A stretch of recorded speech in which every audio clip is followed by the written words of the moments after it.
एकच स्टुडंट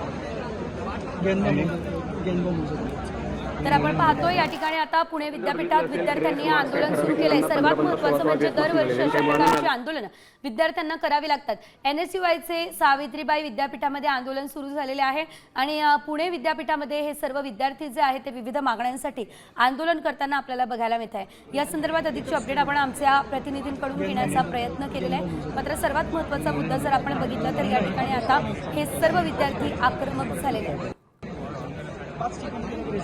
एकच student गेंदो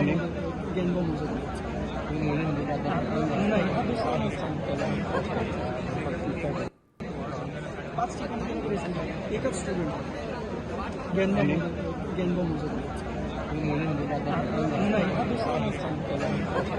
gate तोडून हे सर्व विद्यार्थी आतमध्ये शिरलेले आहेत। मुख्य गेट ओलांडलेला आहे या विद्यार्थ्यांनी आणि त्यानंतर आतमध्ये प्रवेश केलेला आहे आणि सर्व विद्यार्थी आक्रमक झालेले आपल्याला बघायला मिळत आहेत। पुणे विद्यापीठात हे आंदोलन सुरू असून आंदोलनाच्या ठिकाणी मोठ्या संख्येने पोलिसांचा बंदोबस्त आहे। कॅरी ऑनसह विविध मागण्यांसाठी हे आंदोलन सुरू आहे आणि या ठिकाणी मोठ्या संख्येने विद्यार्थी जमलेले आहे। पुन्हा परीक्षा घ्या, कॅरी ऑन करा अशी मागणी या विद्यार्थ्यांची। अनेक विद्यार्थ्यांचे गुण जे आहेत ते कमी करण्यात आले, काहींना अतिरिक्त गुण दिले गेले। यानंतर आता हे सर्व विद्यार्थी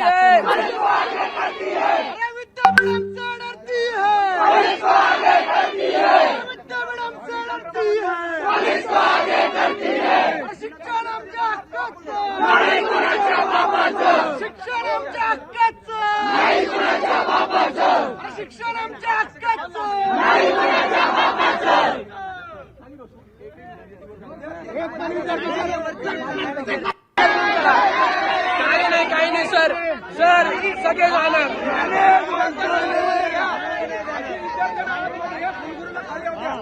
नाही तर त्यांना काय नाही तर राजीनामा द्या।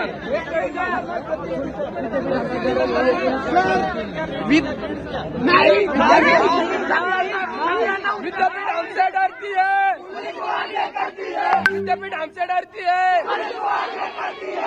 विद्यापीठ हमसे डरती है,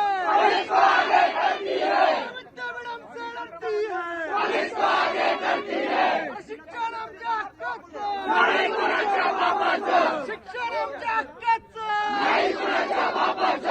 शिक्षण आमच्या हक्काचं।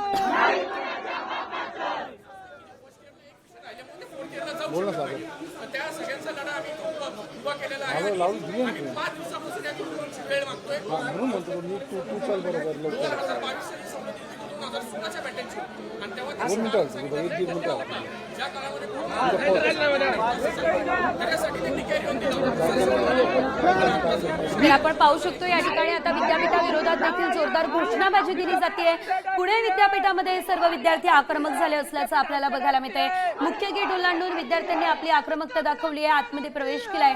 मात्र महत्त्वाचं म्हणजे ही एक्सक्लुझिव्ह दृश्य आपण पाहतोय, किती मोठ्या संख्येने विद्यार्थी या ठिकाणी जमलेले आहेत, त्यांनी ठिय्या मांडलेला आहे हे आपण बघू शकतो। आता isakal.com आहे देशातील नंबर 1 ची मराठी न्यूज वेबसाईट।